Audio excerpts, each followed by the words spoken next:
بە مەبەستی خۆ ئامادەکردن بۆ ئەنجامدانی تاقیکردنەوەی خولی دووەمی 2023-2024 ئەمڕۆ کۆبنەوەیەکی بەرفراوانمان ئەنجامدا لەگەڵ گشت لێژنەی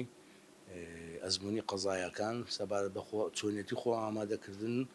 و ئەو تەحزیراتانەی کە ئەنجام دەدرێت لە سنووری بەڕێبەرایەتی گشتی پەروەردەی هەولێر بۆ تاقیکردنەوەکانی خولی دووە. یەک لە بابەتە هەرە گرنگەکان ئەوە بوو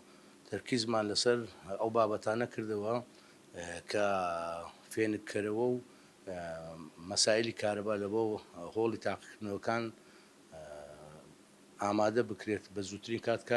کاری لەسەر بکرێت هەروەکو لە خولی یەکەم کاری لەسەر کرابوو. ئەمەش بۆ ئەوەی زیاتر کەشێکی ئارام بۆ قوتابیانمان بڕەخسێنین